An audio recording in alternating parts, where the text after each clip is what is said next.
Welcome to Glitch Cube. We're a gaming podcast, and each week we take a deeper look into the art of video games. I'm Christian. I'm Chris. And welcome back, you guys, to another fun and exciting episode. Thank you so much for joining us.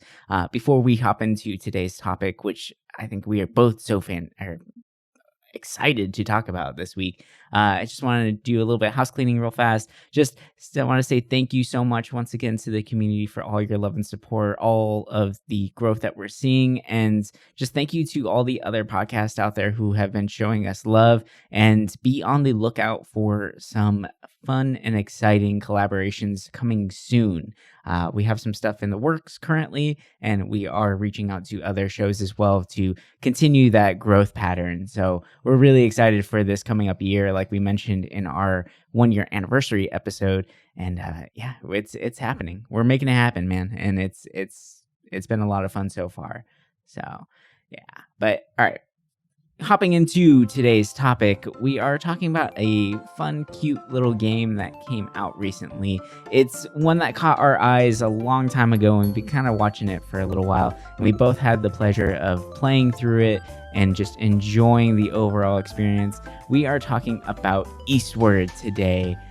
Oh man, this game is fantastic. It is a action RPG game, pixel style graphics. If you haven't taken a look at it, be sure to go do a quick Google image search of this game, because it is beautiful through and throughout. And it's been a lot of fun playing it, and I've had pretty high expectations for it, but I feel like this game, after playing through it, definitely surpassed those expectations for me, and it has to be one of my top contenders for Game of the Year, or even going up so far as saying this is probably one of my favorite games of all time. And it's definitely one that I will be returning to, because I just think that everything about it was so fantastic. But what is your overall takes on Eastward, Chris? I think, for me, I loved it. I remember hearing about it, I think, year ago or two. I remember it was during one of the directs. They were talking about it, and I was like, dude, the art style of this looks different, and I think that's honestly what made me interested in it, was the art. And like with indie games, it's cool because you always see different kind of styles being put out there, but it always usually ends up being like some kind of like basic retro looking pixel art. But this was just different. It had character, and it really stood out to me. And I was like, I really need to play this game when it comes out, because, I mean, it just looked amazing. And then, oh man, when I played it, like, I feel a lot of times when I play a game about a quarter of the way through, halfway through, I'm just like, okay, like I kind of just want to see the ending. I don't want to go through all this middleman stuff.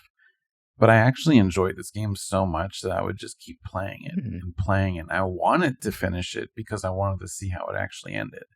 And for me, that's kind of rare sometimes. And overall, like it really surprised me. I think some of the comparisons people have given it to other games is a little bit unfair, but I think for indie games this year, it's definitely up there for me. I mean, this year has seen quite a few good indie games in general, but I think this one has so much character, and it, like you said, definitely, for me, indie game of the year, easy. Like, I don't think anything the rest of the year is going to top it, but I thought it was awesome.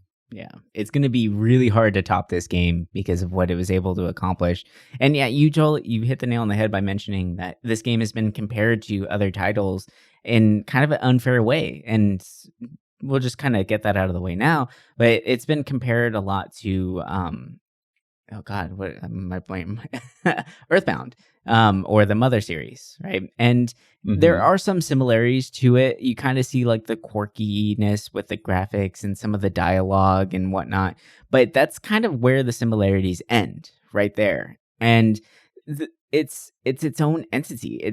I would say it's more along the lines of something kind of like A Link to the Past, but with much more of that like indie flair, the ability to help tell a story while using those same kind of tools, and just giving you a lot of just everything. Like, this game has so much to offer when it comes to like the solid gameplay, to like the actual exposition within the game, which there, I will say there is a lot of exposition. And if you're not a story focused kind of gamer, this one probably isn't for you, because you are going to be in a lot of dialogue. But for me, at least, when I was playing through this title, I wanted to talk to everybody because everyone had such an interesting story. Everyone was like, the writing in this game was so fantastic when it came to every single side character. The shops were great.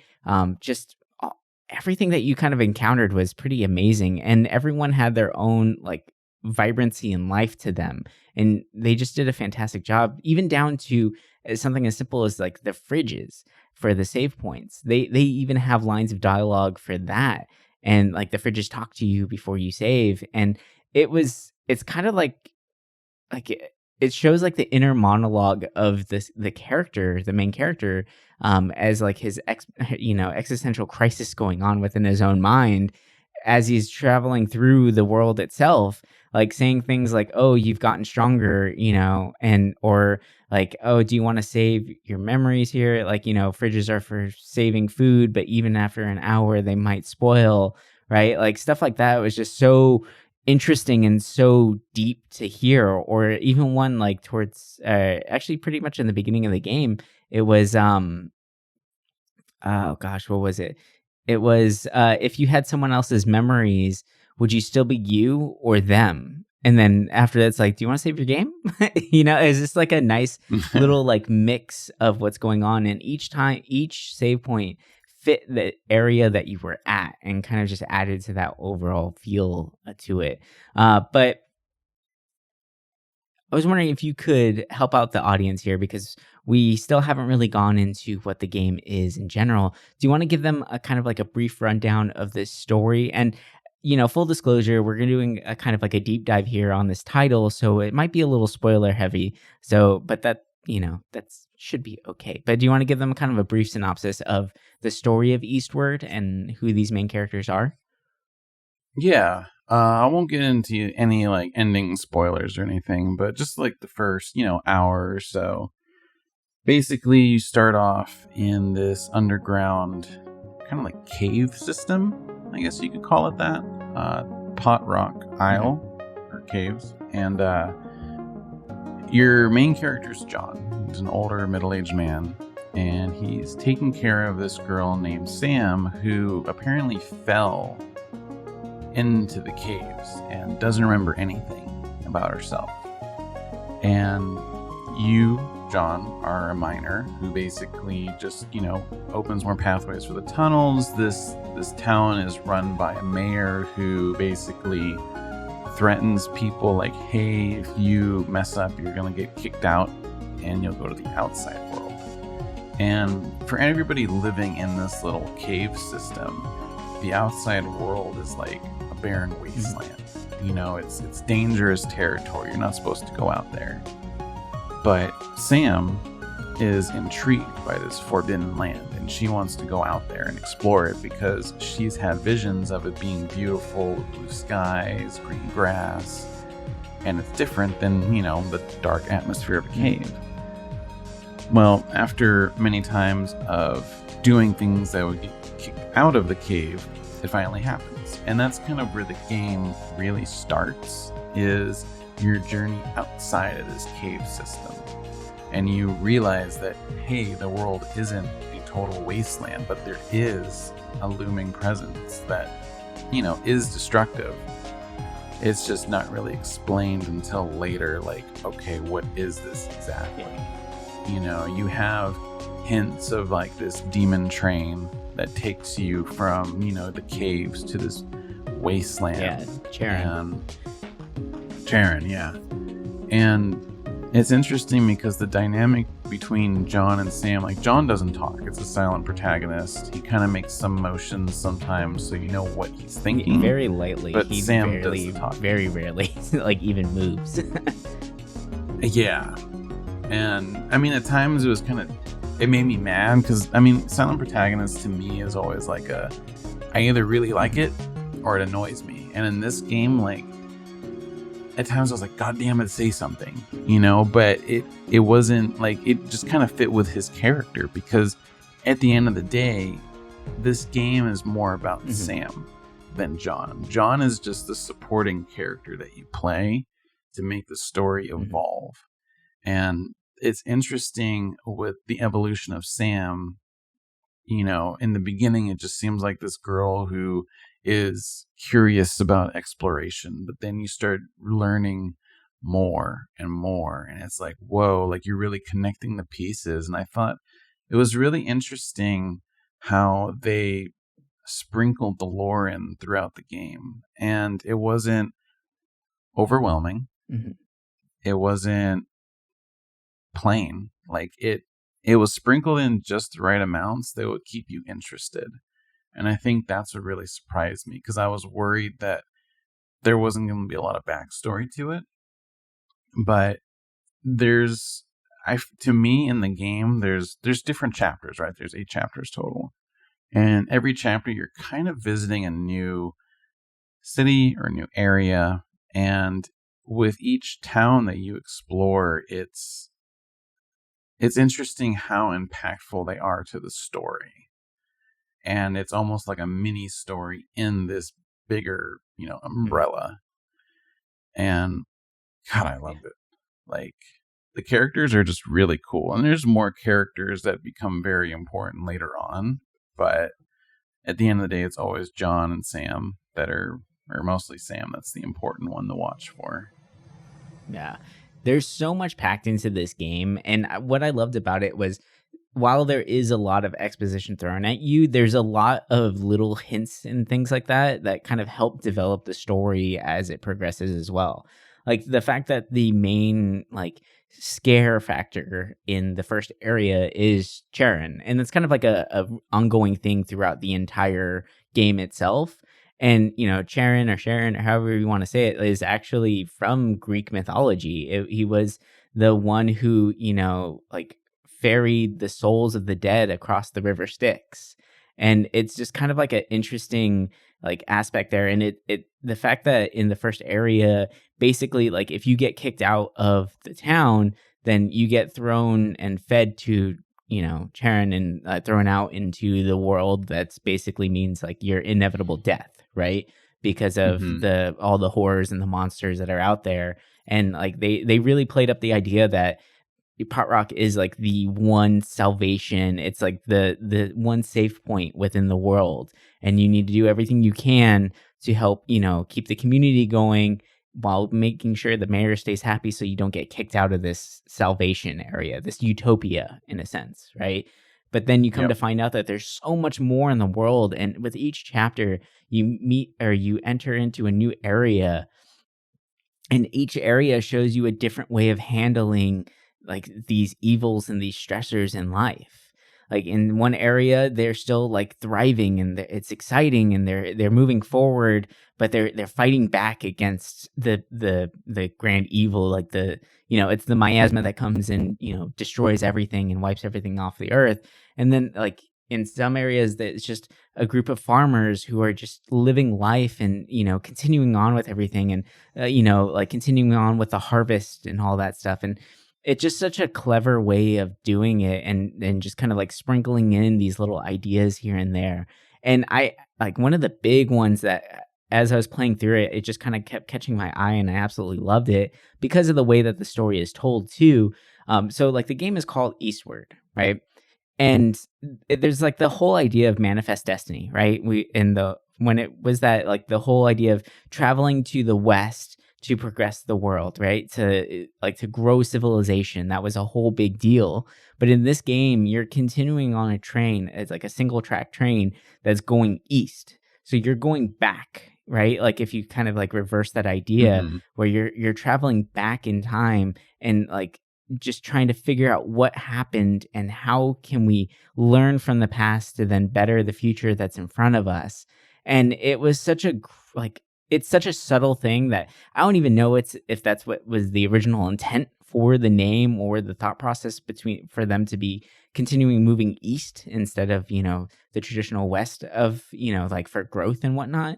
but it was such a clever way of doing it, and I absolutely love that little like nod to it, even if it wasn't intentional from the designers or the writers themselves. It was something that I made a connection with that I absolutely loved, and it strengthened the game for me in that aspect. You know, I never saw it like that, but actually, I mean, if they didn't intend for that, like what you just said, like it really makes a lot of sense, though. yeah. Because, yeah, wow. I Yeah, did while I not was put playing that it like together. halfway through, I was like, dude, this is like Journey to the West, but like opposite. Like if you play that movie backwards, you're seeing like the character growth from a different perspective, right? You're seeing where they ended up and like where they can go from there, and they're learning from what they did instead of them just continuing to react to the situations in front of them for their continuous growth, right? So it's a way of like retrospectively looking back at your own life by looking to the east instead of the west. I don't know. It like philosophically, it just was kind of like mind blowing when my mind made that connection, and it made me feel like I was that much more into the game and ingrained it with it, and to like just connecting with it on a different level. So it was just fantastic, and like all of the stuff, like so. It's a little bit of a kind of like spoiler-ish, right? Like Sam keeps getting called mother throughout the entire series, and she absolutely hates it, right? She says, "I'm Sam. This is who I am." And I really love that aspect because she keeps running into characters that keep calling her mother, and she's like, "No, that's not me." Like, but that was her in the past, right? Like, so it asks that question of like, who are you really? Are you now, or are you the person who like from your past, right? Like at what point do you become the person that you are? And it just kind of like spoke a lot about that. And they did such a great job explaining all those things in just very subtle ways that were just like, just fantastic. God, I love this game. There's so much to it. It's just so great. And I want to play through it because I feel like I've missed out on so many things, even though I was really like taking my time. And this game isn't that bad as far as like time frame goes. Like if you want to sit there and talk to every single person, then you're looking at, a little over 20 hours. But if you just kind of like play through the game at a casual pace, like I did, it was about like 18 hours for me to get through it, and that's really not that bad for an actual like RPG or something to tell a story on this level. And it just, yeah, so good, so amazing. Yeah. Yeah, I think my playthrough was around 24, 25, but I tried to cook all the food and I tried to get all of the little those collectible figures that you use in the side game, and it was interesting because usually I get burnt out, trying to get all this side collectible stuff, but it was like to the point where it wasn't difficult to get, and it was more so like, oh, I just gotta step right over here and do this. And there was just an update recently, so you can actually go back and visit Nice. the older towns. So that way you don't miss out on any food if you actually do want to craft anything. And the game has its own little achievement system in there, but you don't get any items from it. But as someone who likes just unlocking things, it was kind of nice. It was a nice little nod, especially for people on the Switch who, don't get achievements. So I thought it was really interesting. And, going back, looking at the miasma, it was cool how it seemed like it was just a fog, but later on in the game, it takes on forms, and you're just like, whoa, like, ultimately, like, what is this, And it's interesting seeing, like, characters being, like, either for it or against it, and the story really takes some interesting side turns, I feel like. But it never gets distracting. You're just like, oh, I can see that now. Oh, why would they do that? And then it's like you start getting mad at characters, and it brought back that like almost innocent feeling of playing a game, like when I was a kid. I mean, I don't want to overhype this game for people and think like, oh, this is going to be the greatest thing, and they go in there like, oh, this is just okay. But I mean, this game is like, I think really worthy of that. Yeah, the story is something that really needs to be experienced. If you're a gamer that really enjoys story, pick it up. You just try it out. Like, just kind of like let your mind dive into this world that they've created, because it's so Shakespearean in the way that they tell the story itself. Like Shakespeare did a lot of his exposition with side characters that weren't even part of the main story, right? Where it's like little, like they were called like the comedy relief, right? And it was like after the main characters left the scene, then you would have characters kind of like off to the side, whether it's like a merchant or, someone who's living on the street, or just some side person that's unimportant, that would kind of like give you a brief synopsis of what just happened, to really like play it down in more simplistic terms for some of the people who didn't understand the more grandiose ideas that Shakespeare had in his plays. And they did that here too, which I thought was pretty amazing in a way to do it, where you have these big ideas and a lot going on, and some of these like really amazing action sequences and beautiful visuals that were going along with it. And then it would go and like kind of zoom out onto some of the more minor characters that you just happen to interact with throughout your travels, and they would kind of sum things up in a nice little package for you. And like you would be able to kind of really dissect the information that was given to you through those like briefer moments of exposition that were a lot more lighthearted, right? Like if this game didn't have that, it would be a lot of like you interpreting things and trying to be like, wait, what just happened? And I feel like I would miss a lot more stuff. But the fact that it added in those little tiny segments of kind of just relaxing storytelling, it really cemented those ideas in my mind. But it didn't do it in a way where it was kind of like preachy or just reiterating on the same facts. It did it in a more interesting way that felt natural to the overall story itself. So that was really nice to see. So yeah, but I think that's good for the story aspect of it. How about we hop into the mechanic sides of this game? Because as far as like action RPGs go, it's a genre that we've seen before, right? And it's a genre that we've seen played out through and through. Mm-hmm. And I feel like we have seen pretty much everything that genre kind of has to offer when it comes to, especially like when it comes to like 2D pixel action RPGs, like we've seen it. And we've seen some of like the big AAA titles. They've done it, and they've done it well with like A Link to the Past. That game's fantastic, and we can see what they can do with it.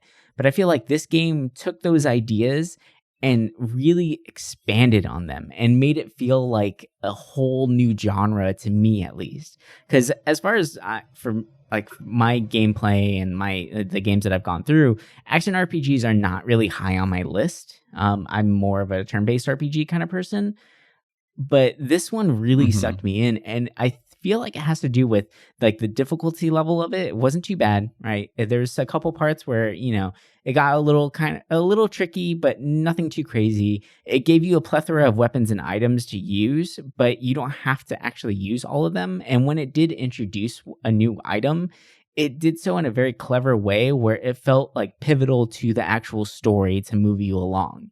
It wasn't just like, oh, here's a flamethrower because flamethrowers are cool. It's like, no, like there's something going on. You're going to need the flamethrower. And it actually became like a really great way of puzzle solving. And I think that was a fantastic like way of introducing these weapons and items, where instead of them just being tools for your destruction, it was tools for puzzle solving that you can then use to protect yourself.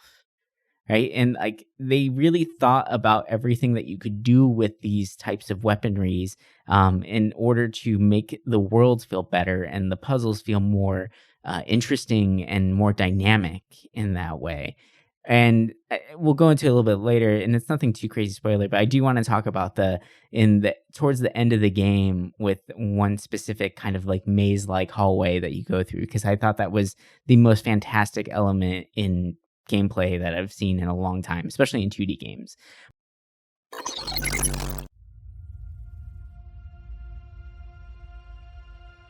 You find yourself staring down the mouth of a dark cave, hearing the low rumble of something large inside. This is it. Everything you have been fighting for lies just within this cave. Hey man, what's the matter? This is your big ending fight scene. Yeah, sorry about that. I've just been so tired today. Feels like I've been hit with like 2 points of exhaustion. Ugh. You know what? I have just this thing to get you back into the adventuring spirit. Really? Of course. I have a delicious roast from Geek Grind Coffee. Huh. That sounds pretty cool. What kind of brews do they have? They have blends like Dragon's Roast, Dwarven Dawn, Wizard's Mist, and so much more. They have even one celebrating Jim Henson's The Labyrinth, the Goblin King's Elixir. Whoa, those sound awesome. I'm waking up just hearing about them. Is there an easy way for me to pick up some? I got you. For the fans of our show, if you visit geekgrindcoffee.com right now and enter the promo code GLITCH at the checkout, you will get 20% off your order. Whoa, that's great. So you're saying if I go to geekgrindcoffee.com right now and enter the promo code GLITCH at checkout, I'll get 20% off my order? That's amazing. That's right-yo. All right, I'm ready for this adventure. Bring it on. Hey, that's a natural 20. Just like the discount you can get when entering the promo code GLITCH at geekgrindcoffee.com. Level up your morning with Geek Grind Coffee.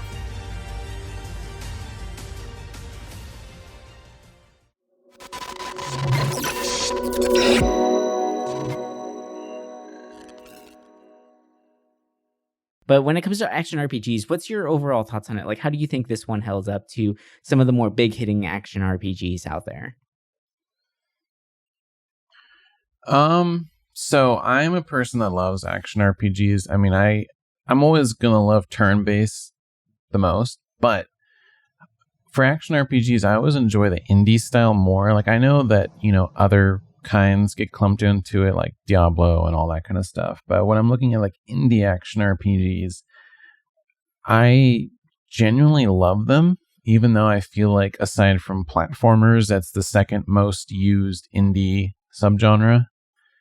And before this, the last two games I played that had this kind of style were, well, Crosscode was one, and then Cat Quest, or to put it more into terms, if anybody out there's listening and they've played a lot of indie games, this game reminds me a lot of Crossing Souls. Bastion. Yeah, I can see that too. They all have this style that, makes them unique. But the thing I really liked about this game was that, like you said, with the tools, you get them and you can use them for some of the puzzles that you have to go through. But aside from that, you don't have to use those tools or weapons. But me, I'm a person that usually sticks to one weapon throughout the game and that's it. Even if it makes it more difficult, I'll just still use the same basic weapon. But in this game, I was like, dude, I'm going to use this weapon. I'm going to use the flamethrower. I'm going to use the cog thrower. Like, I don't really do that in games, and it felt so good to play around with different kind of attacks. I feel like the flamethrower was the one I didn't use at all on enemies. But the gun, especially like when you level it to the max late game level, on the gun was fantastic. It's a beast. And then the cog thrower was really good too, to play more of like a defensive kind of role. Like it was cool. It's stuff we've seen before in other games, but the way it was presented and the way that you can use it in this game were just different. And I really like that. And like using the bombs, for different ones, like some float, some, or remote bombs. It was so interesting. Like, I don't know. I feel like, even though this is a gameplay choice that we've seen hundreds of times before, I feel like this game, mixed with the graphics and everything, has just worked so well together. And like you said, with the difficulty, I think I only died once. And that's because I didn't cook anything beforehand. I was like, oh, this isn't too bad. I have like 15 hearts and there's like 3 gold ones and I can handle this. And then, you just realize, oh my God, there's no place to cook. Like I'm screwed at this point. Like there's no, and it was like kind of towards the end, there's a really long dungeon with a lot of annoying different enemy types. That was rough. Yeah. The one with the Jeep. Yeah. I think that was the only part in the game that I was like, oh my God, come on. Like it was just taking forever, but it was a really, like, that dungeon, especially like the boss of it and the part leading up to it was so different and cool that it makes up for that annoyance. But I think that, honestly, it makes me want to go back and play a lot of these other games that have this style, because I haven't been playing a lot of indie games recently, and this was kind of like that, like kickstart back into that, and it made me happy, dude. Like I definitely want to play more games like it. I know there's a bunch out there, but I feel like, I don't know. And I'm a sucker when you upgrade something. Yeah, that was actually nice. That was a really nice and touch. Seeing your pan upgrade and get bigger and bigger and bigger was so cool. By the end, it's just like, a monster pan. Like the thing is just huge, but it does. Yeah, that's like a Buster sword, but a pan. It's but cool. We've been talking a lot about John's actual equipment itself. But so while you're playing the game, you actually play as John and Sam in tangent. So Sam, like if you're playing as John, Sam follows you right behind you. And then you kind of flip between the two by pressing the trigger button, and you can swap between the two characters, and each one has their own abilities. And you have to do that a lot in order to get through different various puzzles that they put in place, right? So there's split paths that you have to go and kind of figure things out. But Sam has her own abilities that were really interesting and fun to play around with too. Like for me with action RPGs, sometimes it feels like it can get a little overwhelming on the screen, where there's a lot of different enemy types who are just kind of running around, and you get that whole feeling of like enemies overlapping you and you can't really move anymore, right? So like as soon as you leave your invincibility frames, there's an enemy literally standing on top of you, and you're like, well, fuck, I'm gonna get hit again, right? But with Sam's ability, she actually shoots out little tiny energy bubbles, and when she makes contact with the bubble, it freezes the enemies for just a brief moment in time. And I feel like that was a really nice way of giving you a little bit of pause in combat and giving you a little bit more control of the area, which is really cool to see.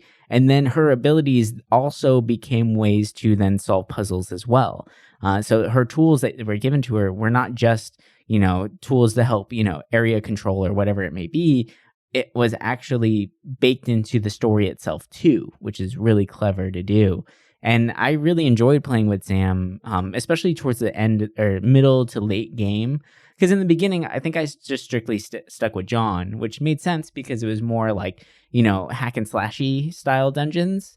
And then later on, you needed to kind of use her abilities. And for certain enemies, her abilities actually were much better suited for them. Like there's miasma monsters that kind of roam around, the little like black slime things. And John's weapons did good against them. But with Sam specifically, if you hit one of the bigger ones, it like instantly blew them apart, which was really nice. It was a fun way, and it made her feel more important to the combat instead, not just the story itself. Because the story, everything revolves around Sam. Like this is Sam's tale, and John is just her vessel to help tell the story. But then about halfway through the game, Sam really becomes more of a shining character as far as combat goes as well, which is a really nice addition and just kind of added to the overall, like it showed her growth throughout the game too, which is really nice to see. So that was a fun aspect. I thought her skill set was cool too, because not only do you get like the little energy ball you can throw out and pause them, but you get other abilities, because so with Sam you have a little bar, right? It's always at 100%. The more you throw your little energy bubble out, it uses it, so you can't just keep spamming her attack.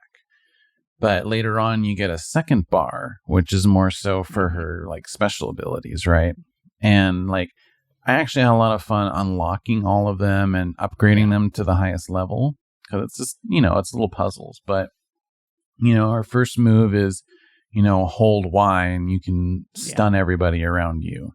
And then the second one's a shield. And then, of course, the last one is like a passive healing buff. And I loved going into these later dungeons where there's like a ton of enemies on the screen. You stun them all real quick. You pop your shield and then switch to John, and then you just go to town. Like it was such a fun dynamic, because like you said in the beginning, I just played John because I was like, dude, I don't care about stunning these enemies. I'll just mow through, whack them the whole time. And then once I realized like, oh, I could utilize Sam a lot better, it made it more fun. And it almost felt like not a necessity, but it made the game a lot easier if you switched around a lot more. Even though she can't damage enemies, her amount of like stun on enemies is just as important. And I thought the puzzles you have to do to unlock her other skills, as well as leveling them up, I thought were a lot of fun. And they weren't difficult. You know, you don't need to look up a guide to understand what to do, but they were creative enough to be different from your typical kind of puzzle. If anybody's played like Crosscode with the different puzzles you have to do through each dungeon, it felt kind of like that, but less time-based and more just like hitting the right things in the right order. Well, there was a couple time-based ones, but they were really exciting. A little bit, yeah. And really fun to do. I at least I thought so, because it I don't know, like it just used her powers in different ways, where then instead of just stunning enemies, now her abilities can call platforms, or you can teleport from little areas from here to there. And it's just like really clever ways of just advancing her powers, showing that she's getting stronger as you're progressing through the story itself. So really, really clever stuff. Now, I do have one little gripe with some of the combat. Just a quick little thing, because I feel like we should say some sort of something that if it bothered us while playing, right? And one of the things I noticed that happened a lot was the character that you're not playing as, they are following you. And you could be dodging with your main character and they won't get hit. But if that secondary character gets hit, you take damage still too. And I was like, shit. Yeah, like, there's so many times where like I would get out of the way in an enemy and like Sam would be kind of trailing behind me just enough to get hit. And then I'm losing health. I'm like, damn, dude, like that, like that sucks, especially in some of those longer dungeons where you don't have anywhere to cook or whatever it may be. And it just, that is where I feel like it got a little tricky sometimes, but it never felt like punishing or grueling to go through it. It was just one of those like, okay, like I have to remember like I'm not only protecting myself, I need to protect Sam too. And that just kind of plays more into the overall story and theme itself, is I have to protect Sam. Like, so I can't just be getting out of the way. I need to make sure Sam is safe too. And there was a couple times where I was like, well, if I move, I'm, no matter what, Sam's going to get hit. I'll just take the hit as John, right? Like it's just going to happen. It is what it is. And it was kind of interesting. Like I fell into that role of protector for her, which was kind of fun to see and like kind of fall into that mindset while playing through this game. So it was a nice little touch there.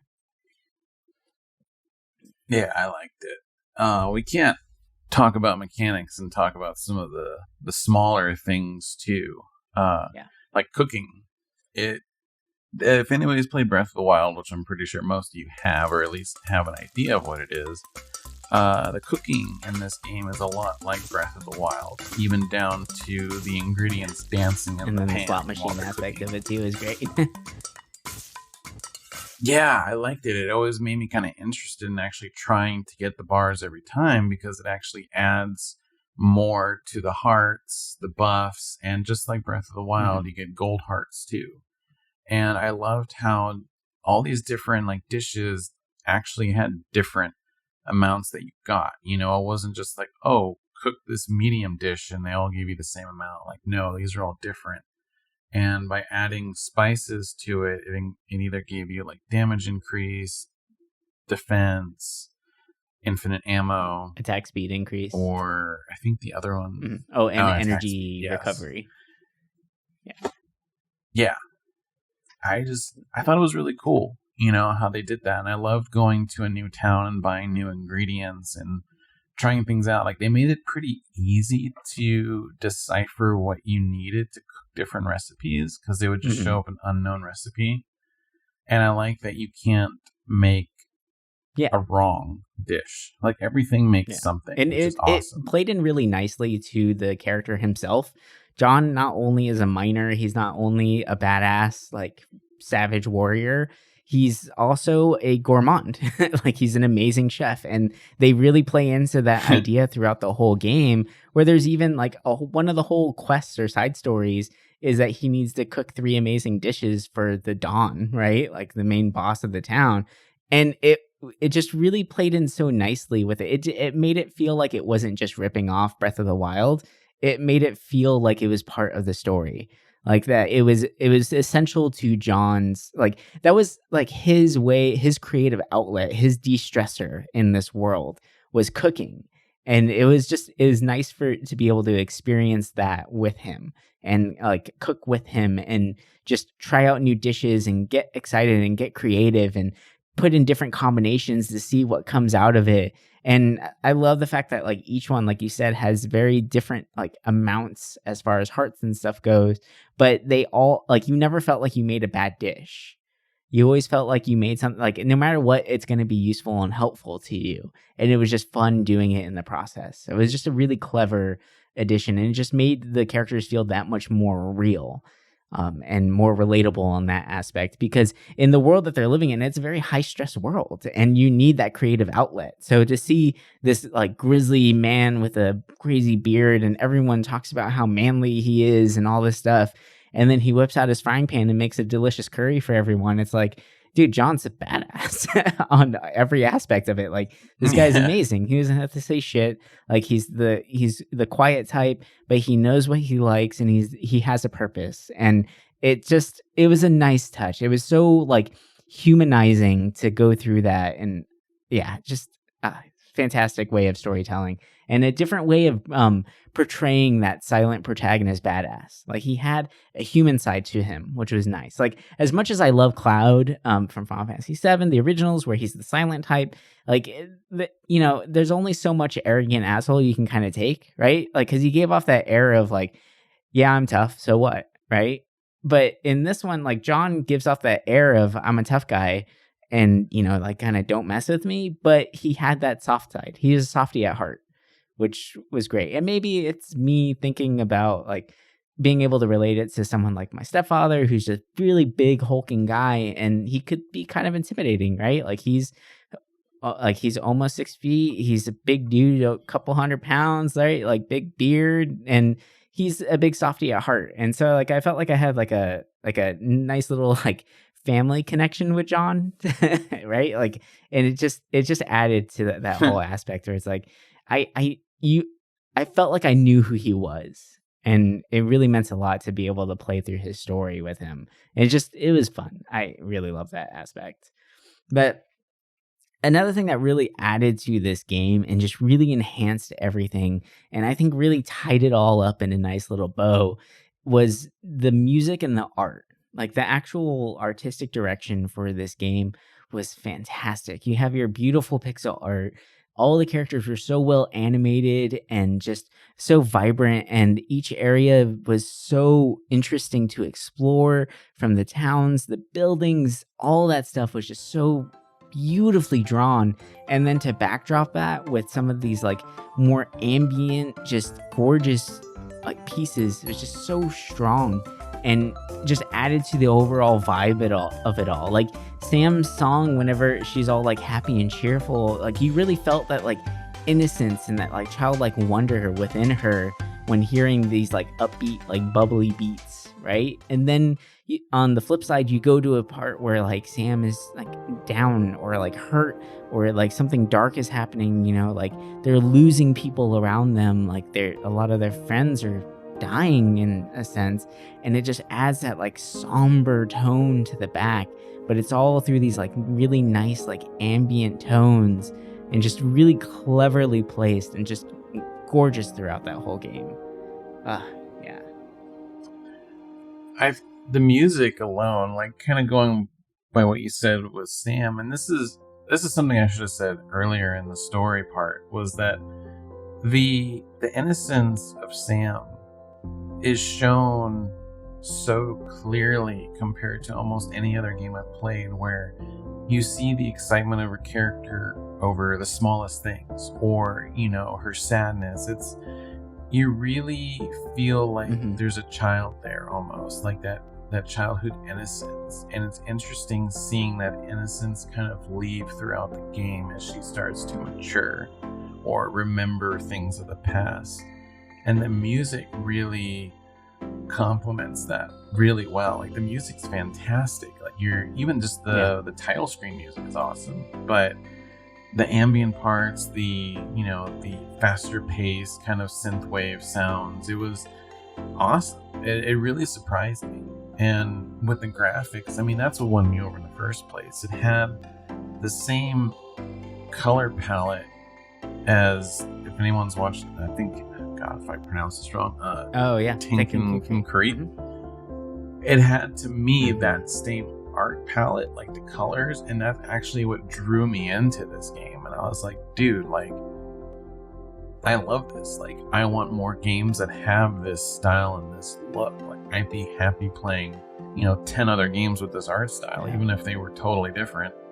Like, it was Tekken good. Concrete is such a great comparison, and I'm so happy that you brought that one up. Like, it's one of my favorite anime or animated movies ever.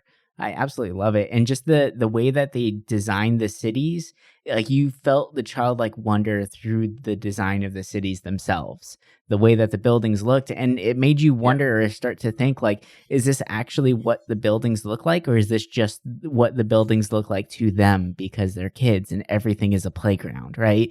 And you felt that vibe throughout this whole game with like how the towns were designed, where everything felt like a new, exciting, vibrant experience. Like when they first leave Potluck and they're going through the farmland area, like you're kind of like following Sam. Like you meet up with her and then she runs off again, but she'll give you like a little bit of dialogue throughout the whole sequence of it. And at one point she like runs up to a scarecrow, which she's never seen before. And she's like, "Oh, look at that, John. What a goofy face." And then she runs off like with a big old smile on her face. And I'm like, that is such a kid thing to do, where it's just like overwhelmed with like, sensory overload with what's going on and just so excited to be in a new area and like, oh, look at this. Oh, what's that over there? Oh, what's going on over there? Like it just really just added to that like childlike wonder and just like beautiful storytelling and just really gave you a sense of Sam. And like you said, as the game progresses, you see her change, right? And like her mental attitude kind of shifts a little bit, but she never loses that childlike wonder and that like appreciation for life in general, and not just life, but her love for John, and just everything was just so well wrapped up, just gorgeous. Yeah. Now, there is something that we kind of mentioned before, how people compare it to Earthbound, and there is actually another feature in this game that I thought was really interesting and actually gets really deep. Like, usually side stuff in a game, especially a game within a game, is never really like fully fleshed out. Like, it's just there. But so in this game, and kind of honestly, it plays a major part in the story. There's this game called Earthborn. Almost said Earthbound. But it's obviously kind of styled after Earthbound and Dragon Quest, like completely.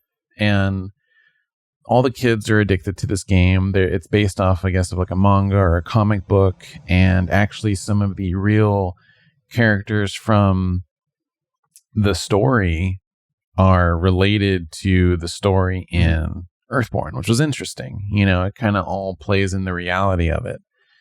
And so it's a JRPG, like turn-based, like your typical Dragon Quest kind of game. I think you have 7 days to beat the Demon King, and then it resets, right? So you can get, I think, up to 8 party members, but only use like 4 at a time. And say like the game resets, right? Like the Earthborn game, after 7 days, you keep all those party members so you can take them, level them, and get to the Demon King faster. But the thing that's interesting is that this little world in this game is actually bigger than you would think. Like, there's a lot to explore. There's a lot of things to find. Your characters can level. They have their own skills. The battle system is unique with all the different party members. Like the merchant can actually use the gold that you find as attacks. Like, it's surprisingly fleshed out. I was blown away how detailed they went with it. But another thing I liked was, so when you go to different towns in Eastward, the main story, not Earthborn, there's these like the gachapon machines, little balls you can buy, right? Like gachapon, and they have little toys in it. And anytime you get one of these toys, it gives you an item to use in Earthborn.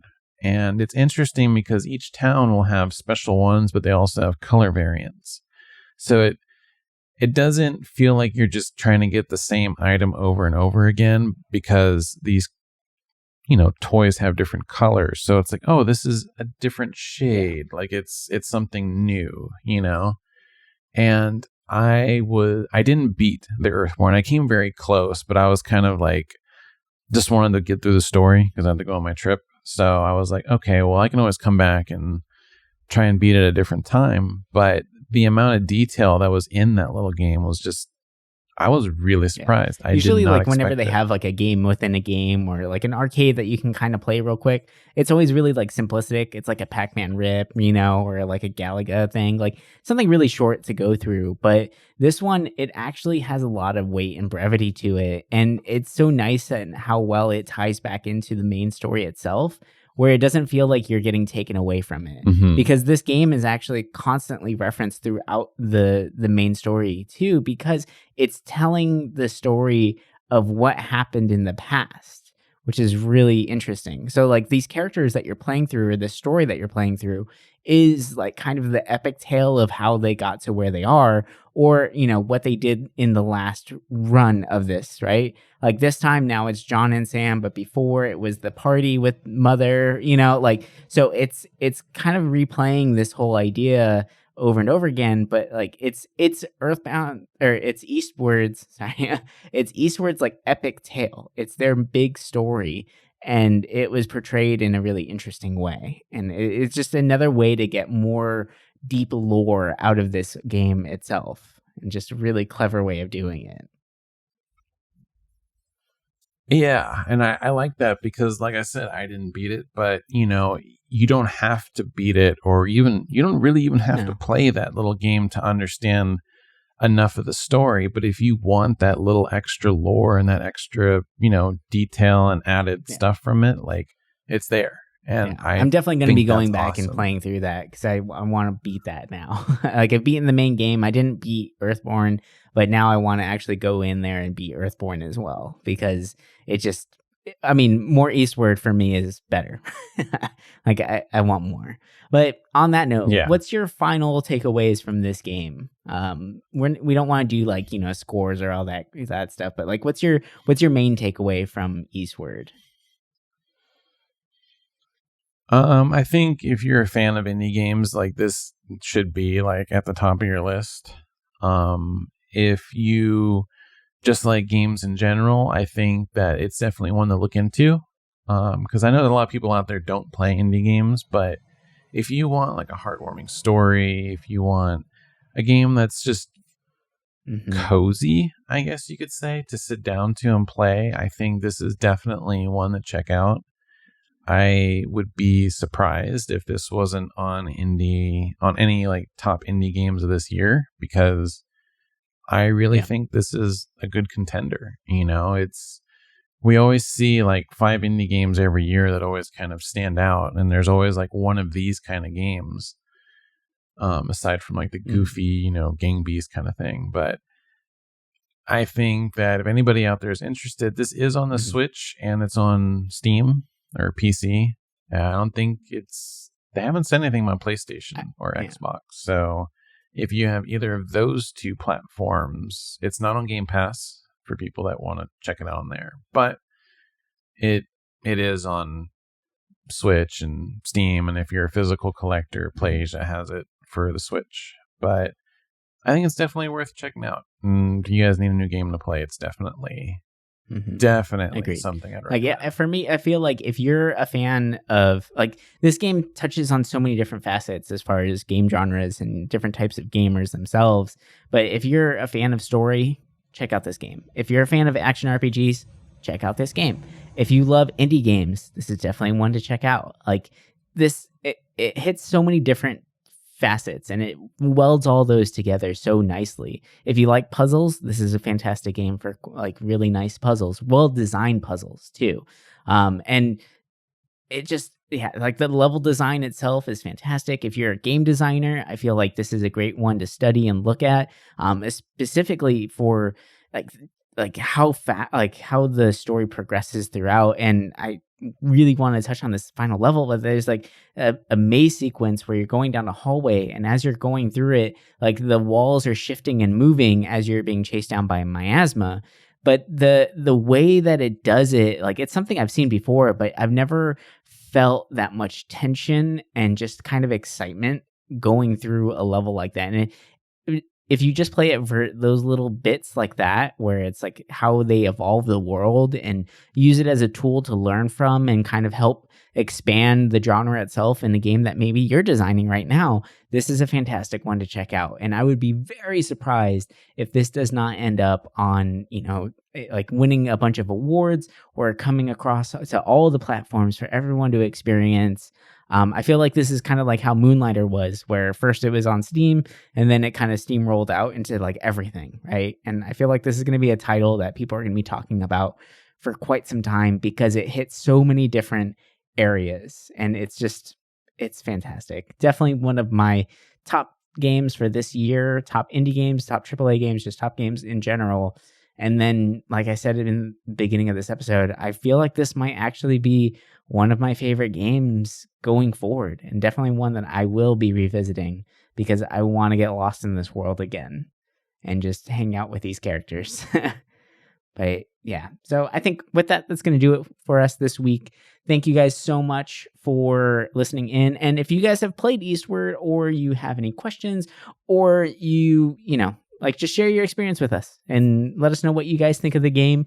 You can get in contact with us through social media. We're most active on Instagram. All the links are in our link tree. Or if you even want to send us an email, go for that too. That'd be fun. And maybe we'll read it on air one day. So it'll be good. But yeah, thank you guys again for joining in. Thank you all for all the love out there and sharing the show with everyone. And with that, we're signing off. All right. And bye. Bye.